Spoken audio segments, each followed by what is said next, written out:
Welcome to Virtual Concert Hall's live music channel. My name is Chris Au and I'll be your host for today's show. Today is a really exciting solo show for me, and we talk about how the great composers, in particular Schubert, grapple with tragedy in their music. It's really interesting how they can imbue tragedy within their music, and you can hear it, you can see and witness how they wrestle with it. And everybody is a bit different. Each composer wrestles with tragedy in a very different way, and we discuss the differences too. We'll also discuss the way the composers use structure and the nature of storytelling, particularly in Schubert's Impromptu in F minor, opus 142, number 1. I'll also show you some musical examples of this taking place, finalized with a performance of yours sincerely, yours truly, playing this piece. All of this is to serve musicians and music lovers out there by exploring the beauty and genius behind some of the greatest compositions we know and love. And this is because it is our passion to be connecting musicians and audiences in real-time musical performances and live programs from around the globe.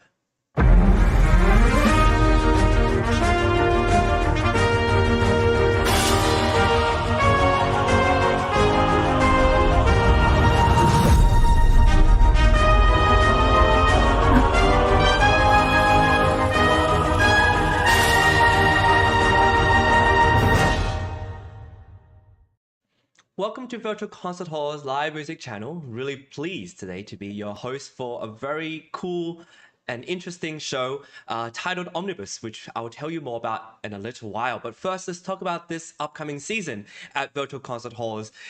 We have an incredible...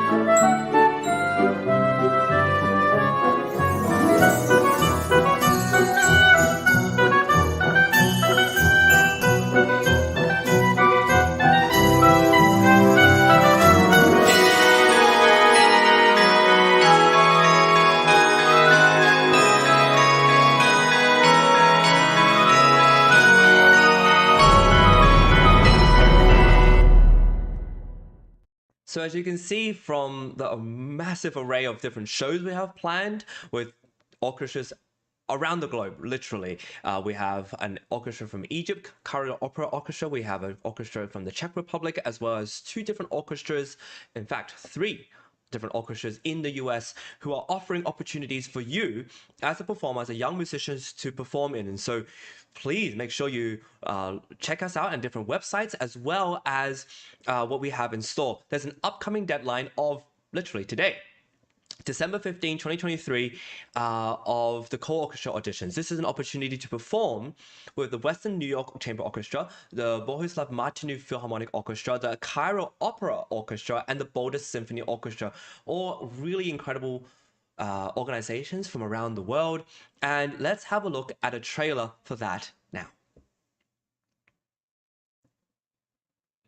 Cold Orchestra is back. Our new season of auditions for classical musicians is now available. Performance opportunities for students, young professionals, and seasoned artists. Perform a concerto with orchestras around the world. We have 4 orchestras this season. Perform with orchestras throughout the US, Czechia, and Egypt. New this season, opportunities for composers to have their orchestral works recorded by the Boulder Symphony Orchestra, mastered and distributed on the world's most known music streaming platforms. Audition live from the comfort of your own home.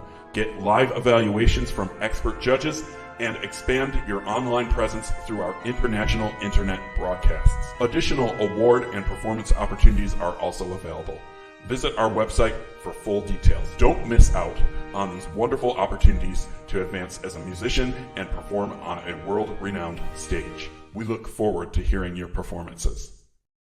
So these are orchestras, organizations that are really interested in having you audition. We have an upcoming deadline of today, actually. Tonight, I hope to hear from a lot of you who are interested in playing with orchestras around the world. Not only will you be able to travel there and meet the musicians, but also form connections with these orchestras and the artistic directors who are really incredible, and the conductors, not to say the least.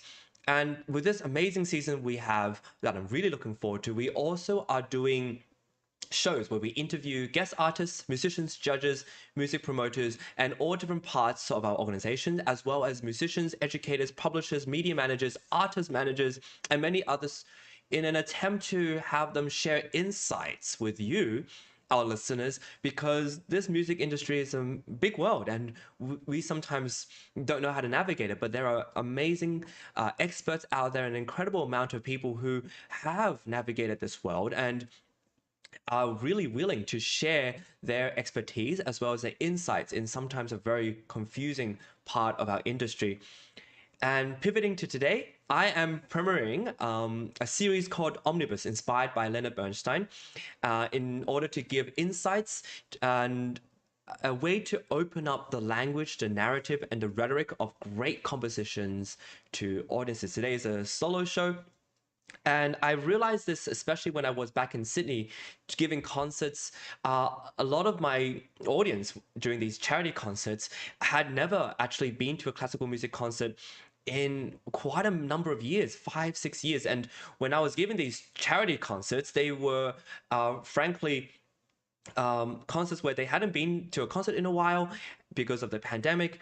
And I realized that a lot of them haven't heard classical music in quite some time. And so how was I wasn't going to compromise my program. I wasn't going to just play the classic hits.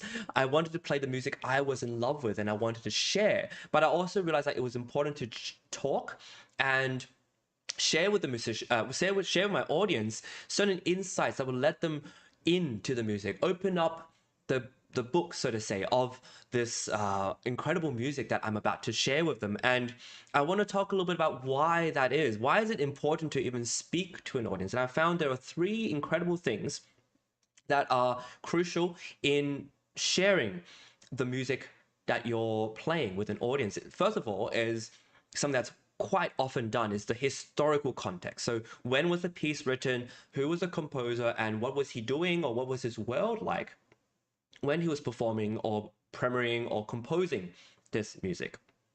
And that gives a lot of insight, especially if historically it's a very turbulent part of the time in the world when we're playing the music of Prokofiev or Shostakovich. The historical context really adds a lot to the music.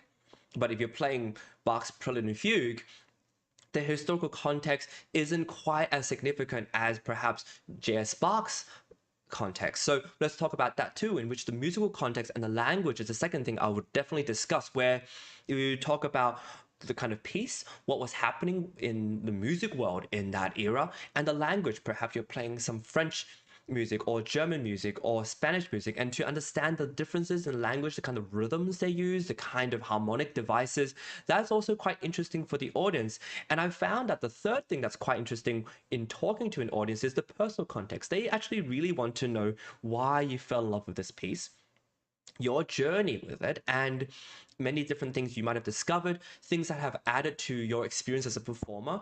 And all of these 3 things together, the historical, the musical, and the personal, really give a great background to them understanding the music and give the performance a lot more depth. It's not just an aesthetic pleasure of hearing you play. It's a musical and hopefully an artistic journey into what is being presented. Now, how do you unveil this music? How do you reveal it? How do you talk about it? How do you show them the musical context? And I found that demonstrating actually helps a lot. You don't have to demonstrate a lot, but little tiny snippets of it really give the audience a way to listen differently and to have certain key points of what to remember. And I found that even though it's quite difficult for me to do, talking as and playing at the same time, showing them various shapes in the melody or certain harmonies, and talking as you're playing a little bit as you're demonstrating, it really adds that different level. And I've realized that from masterclasses that I've attended by Leon Fleischer or John Perry or other amazing teachers, that as they're playing the piece and showing you and they're talking about it, you just start to understand the music so much more. And I'm really inspired by this quote where it's our job not to make the music about ourselves, but to show the audience the details and story behind the music that make it come alive. And a lot of that is you have to treat yourself as if you're a guide at a museum, an art gallery, or a travel destination. You're not the main character in this. You're just a way for people to understand whether it's the museum with the artwork, whether it is a travel destination, a certain view or scenic spot. You're just trying to help your audience appreciate it more, and you're the vessel for that, because Beethoven, Schubert, all these great composers aren't around anymore to show us that. And maybe they wouldn't either, because they expected at their time that people would understand the kind of language in which this music was written. So let's talk Schubert now. Franz Schubert was a prolific composer of chamber piano, vocal songs, symphonies, masses, and so much more. He was such an incredible composer, very prolific in his very short life. And he was based in Vienna. And so Schubert in Vienna he's composed so many different kind of waltzes, as well as Landler, pieces that are attributed to the time as well. And Schubert as a composer, especially with this impromptu, he wrote this quite late in his life, a year before he passed in 1827, the year of Beethoven's death. At this particular year, he also wrote an incredible amount of other music, not just piano music. He wrote his 2 piano trios. He wrote another set of impromptus, the Opus 90, along with many other works. His other prolific year, 1828, that came afterwards, was the same year he passed. And so what's crazy about it is you understand how Schubert's tragedy unfolds, which is today's topic. Right, 1827 was a really crucial year for him too, because this is the same year that Beethoven died. And so you can only imagine the kind of feelings he had whilst composing this piece. It's an F minor, a key that Schubert and Beethoven both wrote a lot in. And we can see that,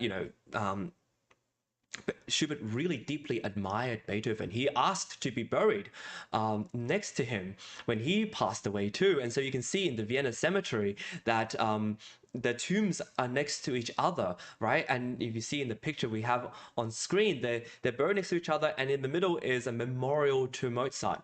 And so there's a great, incredible admiration and love of Schubert for Beethoven. So when he died in 1827, you can only imagine the kind of feeling that Schubert had whilst writing this piece in F minor, a key that Beethoven also wrote a lot in, including the famous Appassionata Sonata, this turbulent, stormy key. And he asked to be buried next to Beethoven. He adored him and definitely was influenced by his music. So if you can understand this historical context and musical context behind Schubert's work, you can also see another incredible thing, which is the differences between Beethoven's attitude towards death and fate and how Schubert handles tragedy. I find also very often that when Beethoven is confronted with death, turmoil, storminess, and a feeling of anxiety and panic, and he fights through it. He's boisterous. He will do anything to just sort of slam the door on it. You can see how he ends the Pathetic Sonata with this sort of slamming of the door or on fate. You can see him kind of bashing through it no matter what happens. But Schubert handles it differently, and that's what's really interesting to me, that you can also see in their music the personality of the composer. So with that said, let's have a listen to how he begins this piece, this impromptu in F minor, opus 142, number 1, and we'll play the section A of this video.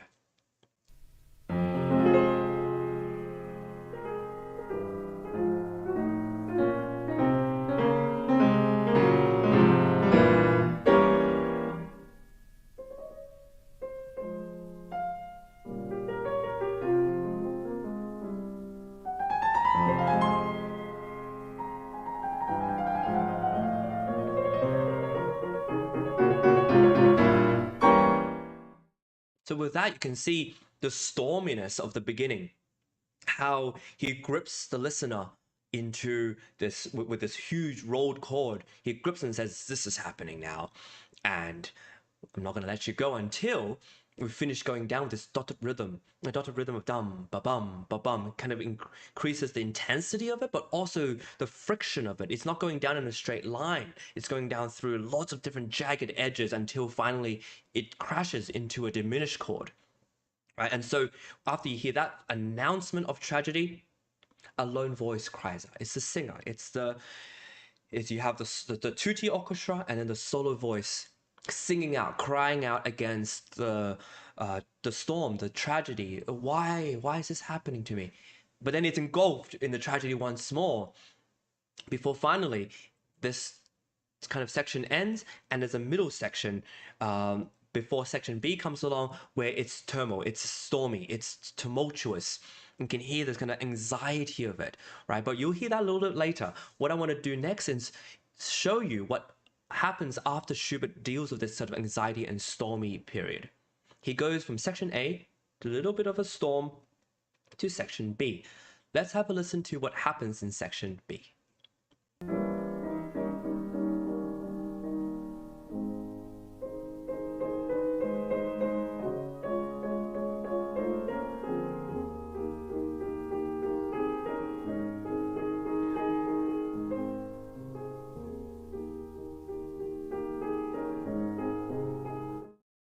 So as you can hear from that, that's so different from the beginning, right? It's close together in texture. You have, it's almost like a chorale. It's hopeful. It's an A flat major, which is a much warmer key. And it ebbs and flows very gently and almost lingers a little bit like a tender embrace, holds you just a little longer than you'd maybe normally expect. And so this is sort of like a nostalgic flashback to peace and warmth that you can see below. This is the story of it would be that he's probably in a dream-like state where he's thinking back into a memory where everything was a lot better and where there was a sort of angelic choir. And as this section B unfolds, you can also see how there's more voices coming in and it becomes sort of a big chorus singing this beautiful phrase, and it transcends and goes higher and higher until we get to section C. Now, section C, I'll talk a little bit about it before you hear the snippet, which is it's in A flat minor, a drastically different and darker key. So remember that in section B it was an A flat major, now it's an A flat minor. And this is just like the polar opposite, like the whole world is turned on itself. And it's not, he does it very quickly too. You will hear, and as we play it, that he goes from A flat major, this very beautiful ending, to suddenly a dark sound that comes in. And then within a few seconds of it, you hear two voices, an angelic voice and a more demonic voice. Or as you can, perhaps a higher voice and a lower voice, and they're battling it out. They disagree. They don't. They haven't reached a compromise. But as they're discussing, and with the waters flowing between them, they eventually come up with some sort of peace. Let's have a listen to this section C video now.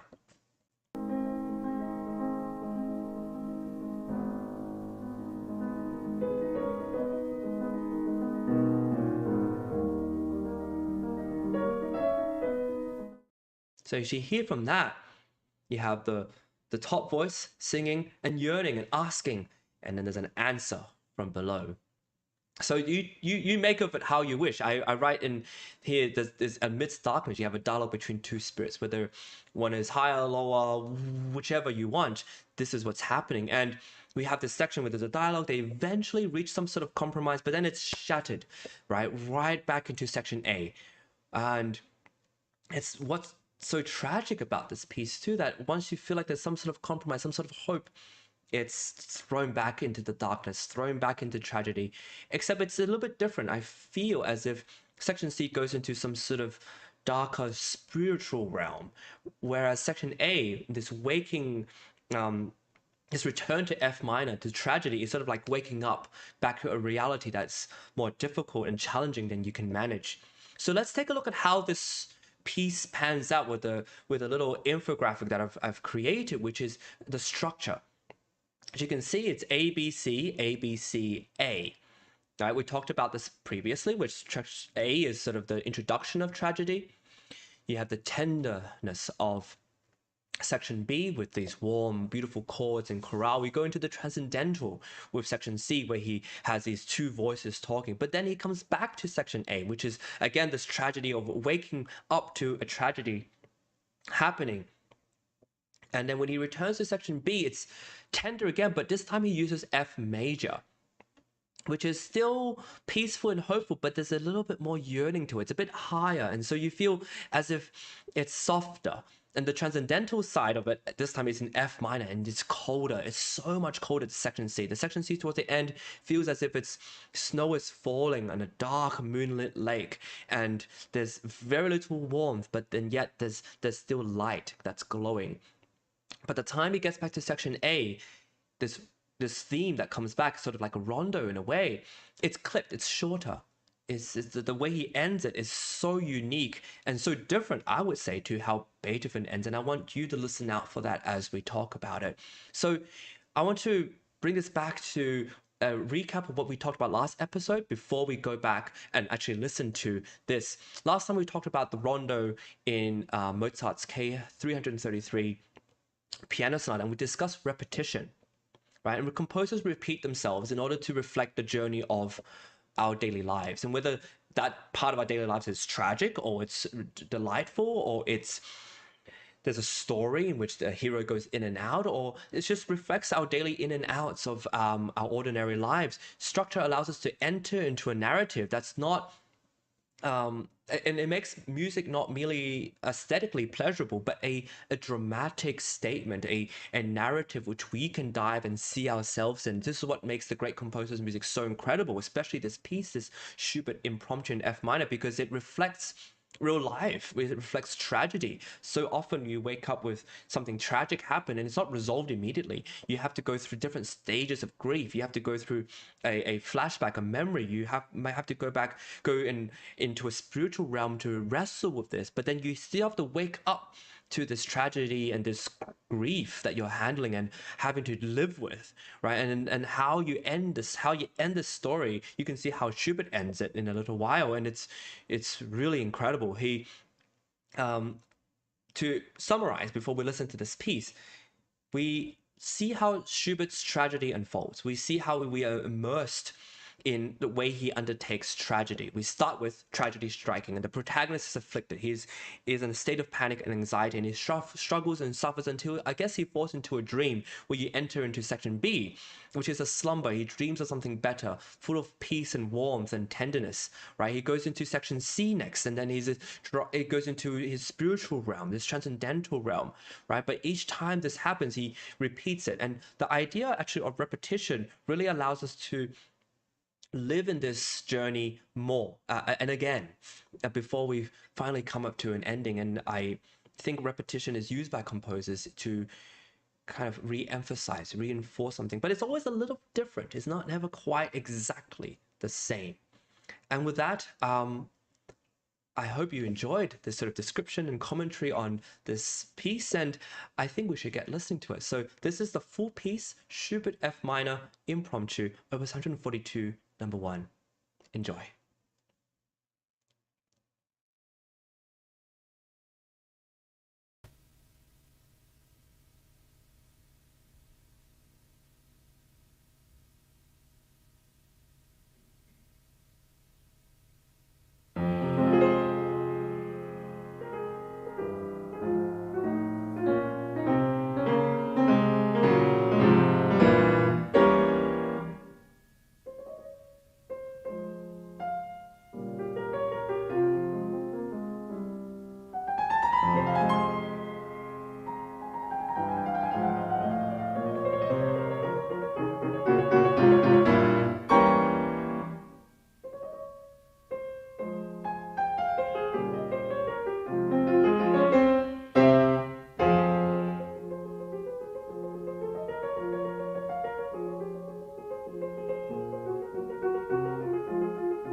Well, there you have it. The whole entire piece of Schubert's Impromptu Number 1, Opus 142, in F minor.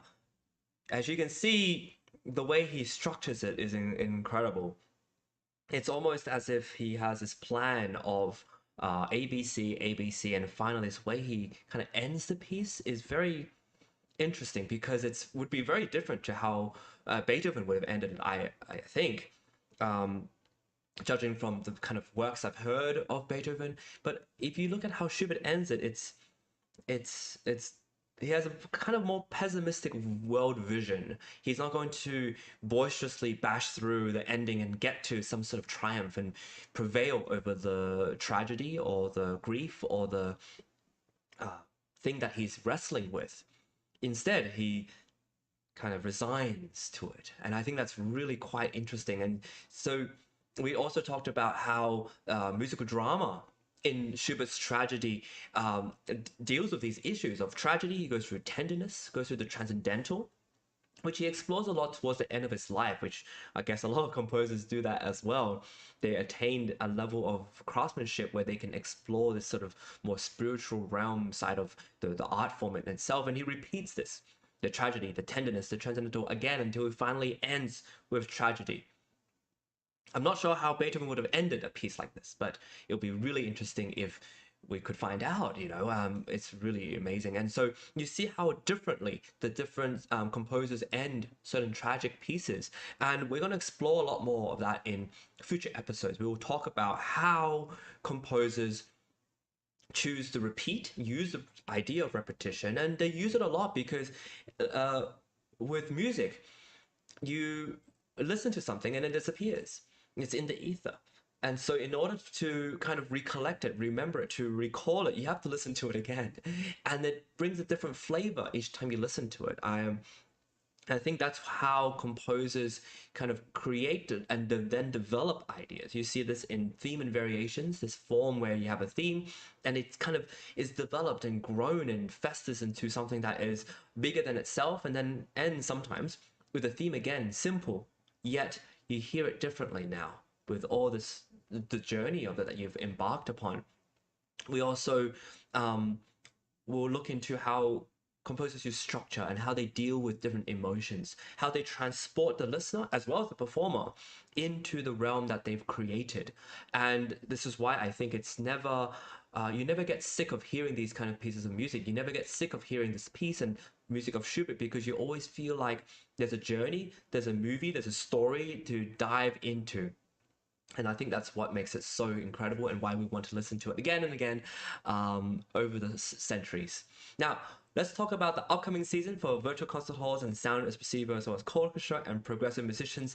There is an application of December 15, which is today, I realize, and yet we would love to still receive your application for an opportunity to perform with incredible orchestras all around the world, two of which are in overseas and two are in the US or North America. We also do a Beethoven show every Thursday and Sunday, so tune into that because we're exploring a documentary on each Beethoven symphony written. Larry Rapchak, along with the architects of music and the amazing Nubia Productions, as well as the team at Virtual Concert Halls, have curated a really brilliant documentary with visuals that are really incredible. And so we'll be commenting on each part every Thursday and Sunday. I want to give a big hand to our collaborators, particularly our partners who have been incredible in supplying so many different opportunities to young musicians as well as our organization.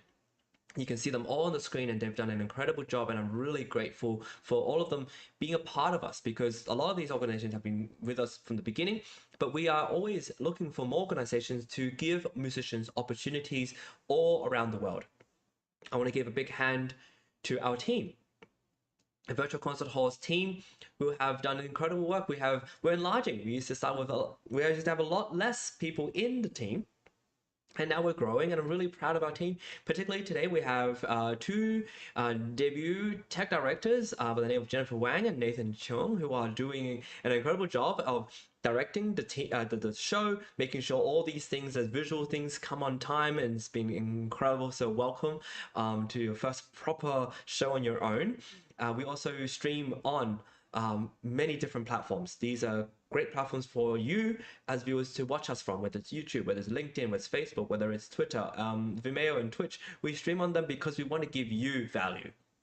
We want to be able to be accessed anywhere in the world, and we're really grateful for that. So thank you everyone for watching. It's been such a great show and opportunity to be able to share with you my love for this piece, as well as the great composers and the storytelling, the narrative, the structure, and the drama of it all, which I think is why performers like myself continue to want to delve in these pieces and want to explore them and to share this language and this narrative and the rhetoric with all of you.